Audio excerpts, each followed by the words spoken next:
విశ్వవిఖ్యాత నట సార్వభౌమ స్వర్గీయ శ్రీ నందమూరి తారక రామారావు గారి 29వ వర్ధంతి సందర్భంగా పెద్ద ఆయనకి ఘన నివాళి అర్పిస్తున్నాం. ఎన్టీఆర్ అనేది కేవలం 3 అక్షరాలు కాదు, ఒక ప్రభంజనం. అటు సినిమా రంగంలో కానివ్వండి, రాజకీయాల్లో కానివ్వండి ఆయన నంబర్ 1గా నిలిచిన వ్యక్తి. సినిమాలో మనం ఒకసారి చూస్తే, చరిత్రగానే ఒకసారి చూస్తే అన్ని రకాల సినిమాలు ఆయన చేశారు. ఒక మార్క్ అనేది నిలబెట్టారు.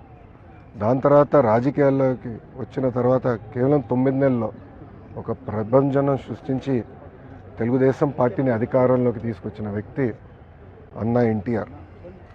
ముఖ్యమంత్రి అయిన తర్వాత కూడా రిలాక్స్ అవ్వకుండా ₹2 కిలో బియ్యం కానివ్వండి, పటేల్ పట్వారీ వ్యవస్థ రద్దు చేస్తాం కానివ్వండి, మహిళలకి ఆస్తుల్లో సమాన హక్కు కల్పిస్తాం కానివ్వండి, ఇట్లా అనేక సంస్కరణలు తీసుకొచ్చారు అన్న ఎన్టీఆర్.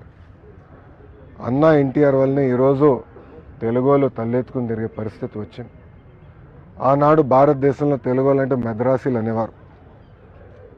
కానీ తెలుగు జాతి గర్వించే విధంగా ఆయన మన గలం ఢిల్లీలో వినిపించారు. ఆనాడు ఆయన బర్తరఫ్ చేస్తే కేంద్ర ప్రభుత్వంతో పోరాడి మళ్ళీ పార్టీ అధికారంలో నిలబెట్టుకున్న వ్యక్తి అన్న ఎన్టీఆర్. ఒక వ్యక్తితో ప్రారంభమైన తెలుగుదేశం పార్టీ ఈరోజు 1 కోటి మందితో సభ్యత్వాలు తీసుకుని నిజంగానే చాలా గర్వకారణం.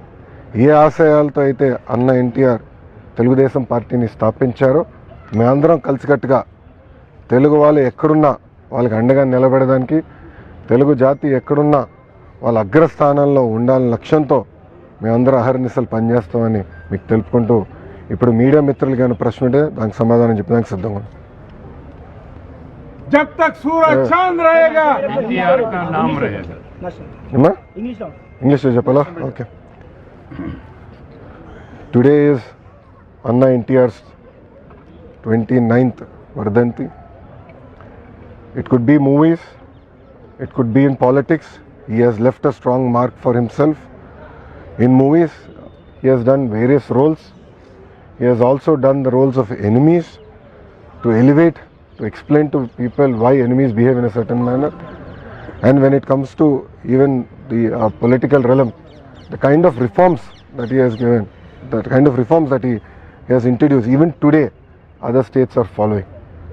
And if you look at it back then, in terms of food security, giving women equal rights and assets, giving power at a very subsidized price to farmers, the irrigation projects that he has done, even today they all stand as a testimony for his vision, his commitment for the people of Telugu speaking states. So as a party, we started with 1 member, that is Anna NTR. Today we stand tall with 1 crore members. With what objectives Anna NTR started the party, we are carrying his legacy forward. Wherever Telugu people are, in whichever state or in whichever country across the world, wherever they are, we will stand by them.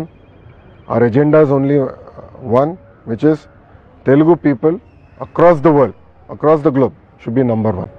Thank you very much.